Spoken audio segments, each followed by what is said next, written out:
ভাই, একটু চিন্তা করে দেখুন তো, আপনার পরিচিত একজন বিবাহিত নারী হঠাৎ করে আপনাকে বলছেন, আচ্ছা, তুমি কি একটু সময় দিতে পারবে? আমার একটু কথা বলা দরকার। একান্তে গু। প্রথমবার শুনলে মনে হবে স্বাভাবিক কথা, হয়তো কোনো সমস্যা আছে, সাহায্য চাইছে। কিন্তু যখন এই কি একান্তে কথা বলা ঘির বিশ্বাসটা বারবার ঘটতে থাকে, যখন অজুহাতগুলো পরিবর্তন হয় কিন্তু উদ্দেশ্যটা একই থাকে, তখন বিশ্বাসটা আর অত সরল থাকে না। আজকের এই ভিডিওতে আমি আপনাদের সাথে এমন একটি বিষয় নিয়ে কথা বলবো যেটা আমাদের সমাজে প্রতিনিয়ত ঘটছে, কিন্তু এটা নিয়ে কেউ সরাসরি কথা বলতে চায় না।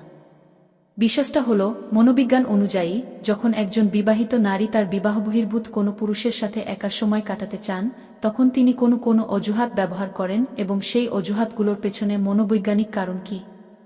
এখন একটা কথা শুরুতেই পরিষ্কার করি, আমি এখানে কাউকে দোষ দিচ্ছি না। আমি বিচারকের আসনে বসিনি। মানুষের আচরণ খুব জটিল একটা বিষয় এবং এর পেছনে অনেক কারণ থাকে। আমি শুধু মনোবৈজ্ঞানিক দৃষ্টিকোণ থেকে বিষয়টা বিশ্লেষণ করব, যাতে আপনি সচেতন হতে পারেন এবং সঠিক সিদ্ধান্ত নিতে পারেন। এবং হ্যাঁ, এটাও বলে রাখি, এই ভিডিওটা শুধু পুরুষদের জন্য না। যে কোনো মানুষ, যিনি মানুষের আচরণ বুঝতে চান, সম্পর্কের জটিলতা বুঝতে চান, তিনি এই ভিডিও থেকে শিখতে পারবেন। তো ভিডিওটা শেষ পর্যন্ত দেখুন। বিশেষ করে 7 নম্বর অজুহাতটা জানা খুবই জরুরি, কারণ এটা সবচেয়ে সূক্ষ্ম এবং সবচেয়ে বেশি ব্যবহৃত। আর ভিডিওটা যদি আপনার কাছে তথ্যবহুল মনে হয়, তাহলে লাইক করুন এবং চ্যানেলটা সাবস্ক্রাইব করে রাখুন। চলুন শুরু করা যাক। মূল আলোচনায় যাওয়ার আগে একটু প্রেক্ষাপট বুঝে নেওয়া যাক। মানুষ সামাজিক প্রাণী। আমাদের প্রতিনিয়ত অন্য মানুষের সাথে যোগাযোগ করতে হয়, কর্মক্ষেত্রে, সামাজিক অনুষ্ঠানে, পারিবারিক আয়োজনে। এবং এই যোগাযোগের মধ্যেই কখনো কখনো এমন সংযোগ তৈরি হয় যেটা স্বাভাবিক বন্ধুত্বের সীমানা ছাড়িয়ে যায়। একটা গুরুত্বপূর্ণ বিষয় হলো, বেশিরভাগ ক্ষেত্রে বিবাহবহির্ভূত আকর্ষণ হঠাৎ করে শুরু হয় না। এটা একটা প্রক্রিয়া, একটা ধীর, ক্রমিক প্রক্রিয়া। সম্পর্ক বিশেষজ্ঞ শার্লি গ্লাস তার বিখ্যাত বই নট জাস্ট ফ্রেন্ডস কি এটাকে বলেছেন কি স্লিপারি স্লোপ, যেখানে একজন মানুষ ছোট ছোট পদক্ষেপের মধ্য দিয়ে ধীরে ধীরে একটা সীমানা পার করে ফেলেন, এবং অনেক সময় নিজেও বুঝতে পারেন না কখন সেটা ঘটেছে। এবং এই প্রক্রিয়ায় অজুহাতকে একটা গুরুত্বপূর্ণ ভূমিকা পালন করে।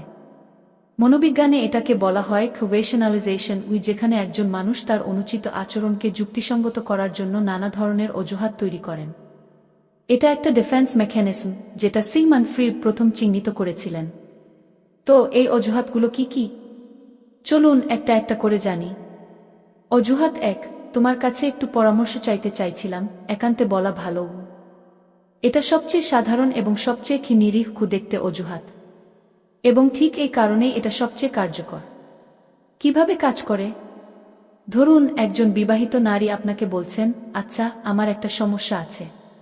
তুমি তো বুদ্ধিমান মানুষ, তোমার কাছে একটু পরামর্শ চাইতে চাইছিলাম। কিন্তু এটা একটু ব্যক্তিগত, তাই সবার সামনে বলা যাবে না। একটু একান্তে কথা বলতে পারি? শুনতে কি খুব স্বাভাবিক লাগছে? হ্যাঁ, ঠিক এটাই এই অজুহাতের শক্তি। এটা এতটাই স্বাভাবিক শোনায় যে এটাকে প্রশ্ন করাটাই অস্বস্তিকর মনে হয়। আপনি ভাববেন, মানুষটা সাহায্য চাইছে, আমি না বললে খারাপ দেখায়। মনোবৈজ্ঞানিক বিশ্লেষণ। মনোবিজ্ঞানে এটাকে বলা হয় কি foot in the door technique. এটা একটা পরিচিত পারসুয়েশন টেকনিক, যেখানে একজন মানুষ প্রথমে খুব ছোট একটা অনুরোধ করেন এবং সেটা পূরণ হলে ধীরে ধীরে বড় অনুরোধের দিকে এগিয়ে যান।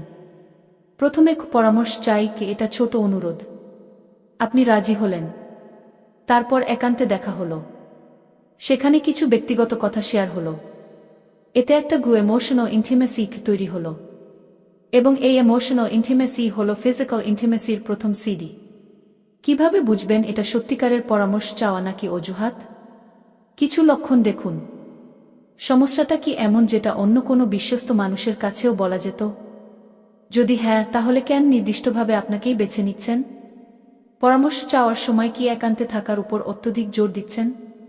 পরামর্শ নেওয়ার পরও কি বারবার একই বিষয়ে বা নতুন নতুন বিষয়ে পরামর্শ চাইছেন? পরামর্শ চাওয়ার সময় কি তার আচরণে একটা বিশেষ নরমতা, চোখের যোগাযোগ বা শারীরিক নৈকট্য লক্ষ্য করা যাচ্ছে? যদি এই লক্ষণগুলো থাকে, তাহলে বুঝবেন এটা শুধু পরামর্শ চাওয়া না, এর পেছনে অন্য উদ্দেশ্য আছে। অজুহাত 2, তুমি ছাড়া আমাকে কেউ বোঝে না, একটু সময় দাও। এই অজুহাতটা অত্যন্ত শক্তিশালী, কারণ এটা আপনার এগোকে সরাসরি আঘাত করে, ইতিবাচক অর্থে। মানে আপনাকে বিশেষ অনুভব করায়। কিভাবে কাজ করে? যখন একজন নারী আপনাকে বলেন, তুমি জানো, আমার স্বামী আমাকে আদৌ বোঝে না, আমার কথা শোনে না, কিন্তু তুমি আলাদা, তুমি আমাকে বোঝো, তোমার সাথে কথা বললে মনটা ভালো হয়ে যায়। এই কথাগুলো শোনার পর আপনার ভেতরে কি হয়? আপনি নিজেকে একজন হিরো মনে করতে শুরু করেন। আপনি ভাবেন, একজন মানুষ আমাকে এতটা বিশ্বাস করে, আমাকে এতটা মূল্য দেয়া, আমি তাকে সাহায্য করব। মনোবৈজ্ঞানিক বিশ্লেষণ। এটাকে মনোবিজ্ঞানে বলা হয় হিরো ইনস্টিংক্ট ট্রিগারিং। প্রতিটা পুরুষের মধ্যে একটা সহজাত হিরো ইনস্টিংক্ট আছে। তিনি কাউকে রক্ষা করতে চান, কাউকে সাহায্য করতে চান, কারো কাছে খুব গুরুত্বপূর্ণ হতে চান। এবং যখন কেউ এই ইনস্টিংক্টকে ট্রিগার করে, তখন পুরুষটি খুব সহজেই আকৃষ্ট হন। এছাড়াও এখানে আরেকটা মনোবৈজ্ঞানিক কৌশল কাজ করে, ট্রায়াঙ্গুলেশন গি, যেখানে তিনি তার স্বামীকে খুব খারাপ হিসেবে উপস্থাপন করেন এবং আপনাকে খুব ভালো হিসেবে দেখান। এটা আপনার এবং তার মধ্যে একটা আসভিজহেম নরেটিভ তৈরি করে, যেটা আপনাদের মধ্যে একটা বিশেষ বন্ধনের অনুভূতি তৈরি করে। সতর্কতা। যদি কোনো বিবাহিত নারী ক্রমাগত তার স্বামীর বিরুদ্ধে অভিযোগ করে আপনার কাছে আসেন এবং আপনাকে একমাত্র বোঝার মানুষ বলেন, তাহলে সতর্ক হন। এটা হতে পারে সত্যিকারের কষ্ট, কিন্তু এটা হতে পারে একটা কৌশলও। কারণ একজন সুস্থ মানুষ তার বৈবাহিক সমস্যা সমাধানের জন্য পেশাদার কাউন্সেলরের কাছে যান, পরিবারের কাছে যান, বিপরীত লিঙ্গের একজন মানুষকে বেছে নেন না। অজুহাত ৩, মনটা খুব খারাপ, একটু বাইরে গেলে ভালো লাগতো, তুমি সাথে যাবে? এই অজুহাতটা সবচেয়ে সরাসরি। এখানে কি একান্তে থাকা ঘির অনুরোধটা একটু ভিন্নভাবে আসে, ঘুরতে যাওয়ার প্রস্তাবের মাধ্যমে। কিভাবে কাজ করে? তিনি হয়তো বলবেন, আজকে মনটা খুব বিষণ্ণ, বাসায় থাকতে ইচ্ছে করছে না, একটু কোথাও গেলে ভালো লাগতো, তুমি কি সাথে যাবে? কাউকে বলার দরকার নেই, শুধু আমি আর তুমি। লক্ষ্য করুন, কাউকে বলার দরকার নেই কি এই একটা বাক্যই পুরো পরিস্থিতিটা পরিবর্তন করে দেয়া। এখানেই বোঝা যায় যে এটা শুধু মন ভালো করার জন্য ঘুরতে যাওয়া না। মনোবৈজ্ঞানিক বিশ্লেষণ। মনোবিজ্ঞানী হেলেন ফিশার তার গবেষণায় দেখিয়েছেন যে নতুন পরিবেশ এবং নতুন অভিজ্ঞতা মস্তিষ্কে ডোপামিন রিলিজ করে, যেটা একই ডোপামিন সিস্টেম যেটা রোমান্টিক আকর্ষণের সময় সক্রিয় হয়। তাই যখন দুজন মানুষ একসাথে একটা নতুন জায়গায় যান, একটা নতুন অভিজ্ঞতা শেয়ার করেন, তখন তাদের মধ্যে একটা রোমান্টিক আকর্ষণের অনুভূতি তৈরি হওয়ার সম্ভাবনা বেড়ে যায়। এটাকে বলা হয় মিসঅ্যাট্রিবিউশন অফ অ্যারাউসাল, যেখানে একটা উত্তেজনাকর অভিজ্ঞতা থেকে তৈরি শারীরিক প্রতিক্রিয়াকে মানুষ ভুল করে রোমান্টিক আকর্ষণ মনে করেন। বাস্তব উদাহরণ। ধরুন, আপনার অফিসের একজন বিবাহিত সহকর্মী আপনাকে বললেন, এই উইকেন্ডে একটু ঘুরতে যাওয়া যায়, খুব স্ট্রেসড ফিল করছি। আপনি গেলেন। সেখানে দুজনে অনেক কথা বললেন, হাসলেন, একটা সুন্দর সময় কাটালেন। ফিরে আসার পর তিনি বললেন, তোমার সাথে সময় কাটালে অন্যরকম লাগে গি। এভাবেই একটা নির্দোষ ঘোরাঘুরি ধীরে ধীরে একটা গভীর সম্পর্কের দিকে এগিয়ে যায়। অজুহাত ৪, আমার বাসায় একটু সাহায্য দরকার, তুমি কি আসতে পারবে?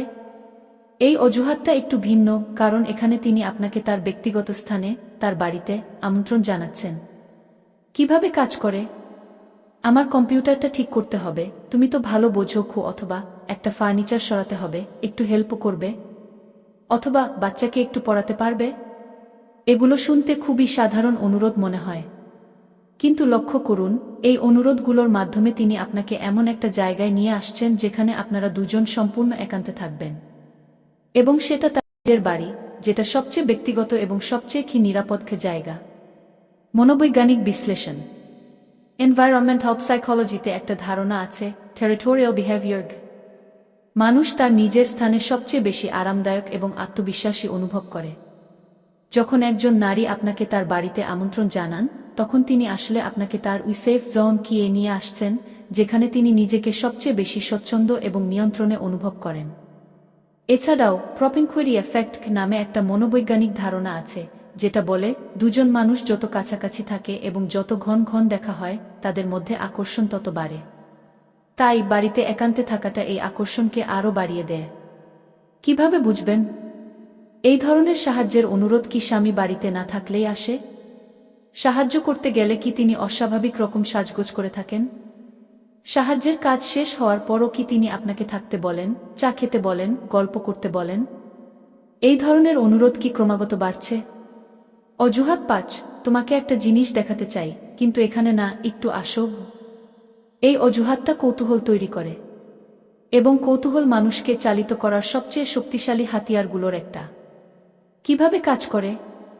আমি একটা নতুন ড্রেস কিনেছি, তোমাকে দেখাতে চাই, অথবা আমি একটা নতুন রান্না শিখেছি, তোমাকে খাওয়াতে চাই, অথবা আমি একটা সারপ্রাইজ প্ল্যান করেছি, তোমাকে দেখাতে চাই। এখানে দেখানো কি শব্দটা একটা বেড বা টোপ। এটা আপনার কৌতূহলকে জাগিয়ে তোলে এবং আপনাকে একান্ত পরিস্থিতিতে নিয়ে আসে। মনোবৈজ্ঞানিক বিশ্লেষণ। মনোবিজ্ঞানে কি ইনফরমেশন গ্যাপ থিওরি কি বলে একটা ধারণা আছে, যেটা জর্জ লোভেনস্টিন প্রস্তাব করেছিলেন। এই তত্ত্ব অনুযায়ী মানুষ যখন বুঝতে পারে যে তার জানা তথ্য এবং যেটা জানতে চায় তার মধ্যে একটা ফাঁক আছে, তখন সেই ফাঁক পূরণ করার জন্য সে প্রবলভাবে উদ্বুদ্ধ হয়। তোমাকে কিছু দেখাতে চাই, এই কথাটা ঠিক এই কাজটাই করে। আরেকটা বিষয় হলো, যখন কেউ বলেন কি তোমার জন্য রান্না করেছি, কি বা কি তোমার জন্য কিছু করেছি, তখন এটা একটা অ্যাক্টস অফ সার্ভিস কি লাভ ল্যাঙ্গুয়েজের প্রকাশ। এটা একটা গভীর ইমোশনাল কানেকশন তৈরি করে। সতর্কতা চিহ্ন। এই কি দেখানো কিউর জন্য কি সবসময় একান্তে থাকা জরুরি? দেখানো কিউর বিষয়টা কি এমন যেটা সবার সামনেও দেখানো যেত? এই ধরনের অনুরোধ কি ক্রমশ বেশি ব্যক্তিগত এবং ঘনিষ্ঠ হচ্ছে? অজুহাত ৬, আজকে খুব একা লাগছে, একটু সময় দিতে পারবে? এটা সবচেয়ে আবেগময় অজুহাত, এবং এটা আপনার সহানুভূতিকে কাজে লাগা। কিভাবে কাজ করে? স্বামী ট্যুরে গেছে, বাসায় একা আছি, খুব একা লাগছে, অথবা আজকে কেমন যেন মন খারাপ, কারো সাথে কথা বলতে ইচ্ছে করছে, তুমি একটু আসবে? অথবা সবাই নিজেদের নিয়ে ব্যস্ত, কেউ আমার খোঁজ নেয় না, শুধু তুমি ছাড়া। এখানে তিনি আপনার দুটো জিনিসকে টার্গেট করছেন, আপনার সহানুভূতি এবং আপনার বিশেষত্বের অনুভূতি। আপনি ভাবছেন, বেচারি একা আছে, আমি যদি না যাই তাহলে কে যাবে? মনোবৈজ্ঞানিক বিশ্লেষণ। এটাকে মনোবিজ্ঞানে বলা হয় ড্যামসেল ইন ডিস্ট্রেস কি প্যাটার্ন। এটা একটা প্রাচীন আর্চেটাইপ, যেখানে একজন নারী বিপদে আছেন এবং একজন পুরুষ তাকে উদ্ধার করছেন। এই প্যাটার্ন মানুষের অবচেতন মনে অত্যন্ত শক্তিশালীভাবে কাজ করে, এবং এখানে রেসিপ্রসিটি প্রিন্সিপল গিয়েও কাজ করে।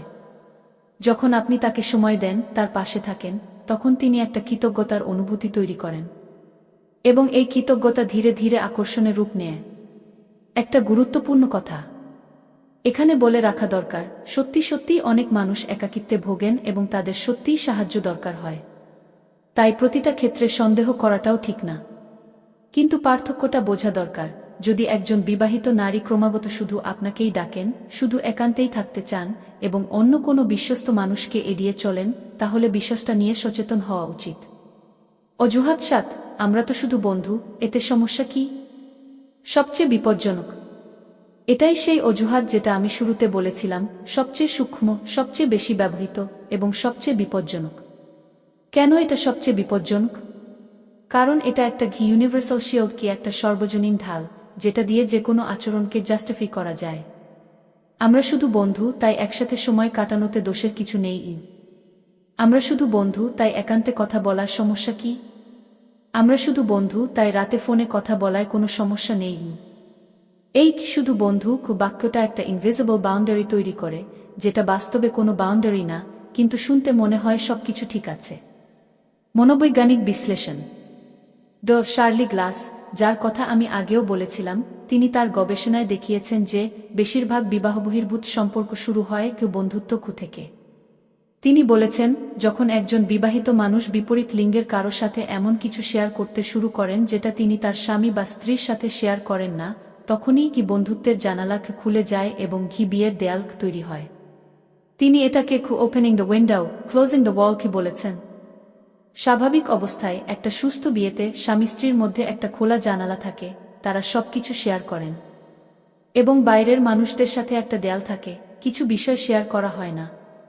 কিন্তু যখন বিবাহবহির্ভূত বন্ধুত্ব গড়ে ওঠে, তখন উল্টোটা ঘটে, বাইরের মানুষটার সাথে জানালা খুলে যায় এবং স্বামী স্ত্রীর সাথে দেয়াল তৈরি হয়। এই অজুহাতের আড়ালে কি ঘটে? প্রথমে শুধু সাধারণ কথা হয়, তারপর ব্যক্তিগত কথা শেয়ার হয়, তারপর বৈবাহিক সমস্যা শেয়ার হয়, তারপর আবেগময় নির্ভরতা তৈরি হয়, তারপর শারীরিক ঘনিষ্ঠতা শুরু হয়। এবং প্রতিটা পদক্ষেপে যদি প্রশ্ন করা হয় উত্তর একটাই, আমরা তো শুধু বন্ধু। কিভাবে বুঝবেন ই শুধু বন্ধুত্ব আর ই শুধু বন্ধুত্ব নেই? কিছু প্রশ্ন নিজেকে জিজ্ঞেস করুন। এই বন্ধুত্বের কথা কি তার স্বামী জানেন? যদি না জানেন, কেন?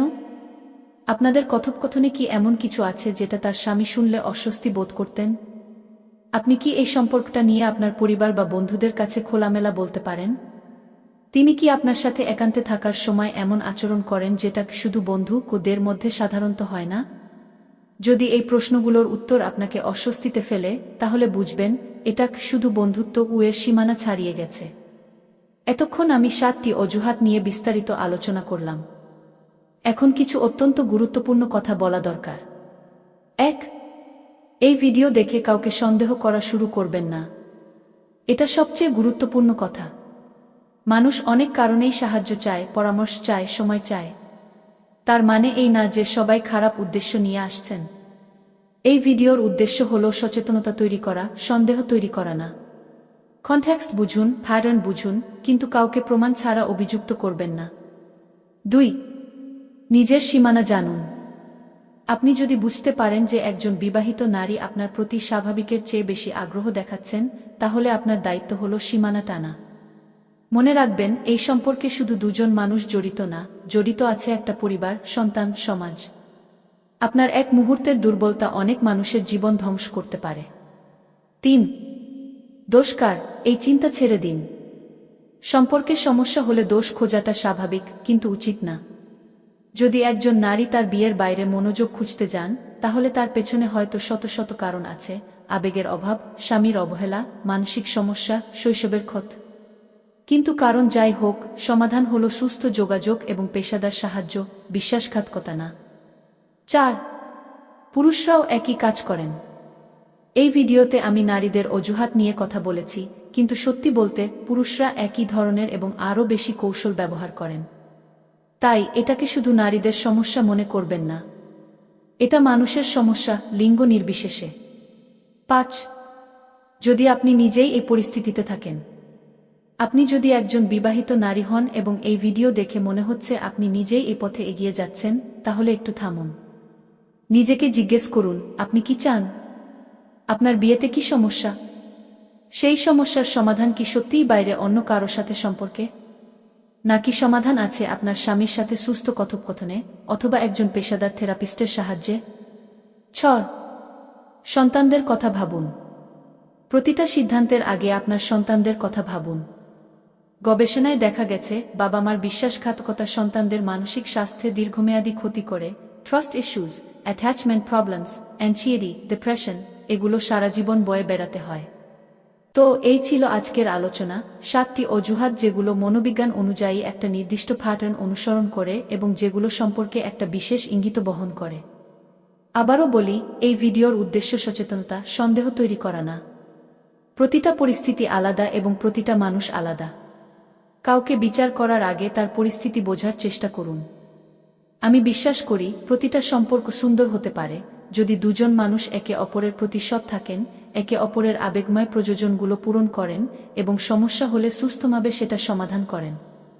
মনে রাখবেন, সবচেয়ে শক্তিশালী সম্পর্ক সেটাই যেটায় দুজন মানুষ প্রতিদিন সচেতনভাবে একে অপরকে বেছে নেন। ভালোবাসা শুধু অনুভূতি না, এটা একটা দৈনিক সিদ্ধান্ত, একটা প্রতিশ্রুতি। এই ভিডিওটা যদি আপনার ভালো লেগে থাকে, তাহলে লাইক করুন, শেয়ার করুন এবং চ্যানেলটা সাবস্ক্রাইব করে বেল আইকনে ক্লিক করুন। কমেন্টে জানান আপনার মতে সম্পর্কে সবচেয়ে গুরুত্বপূর্ণ জিনিসটা কি। ভালো থাকুন, সৎ থাকুন এবং আপনার সম্পর্ককে ভালোবাসুন। আল্লাহ হাফেজ।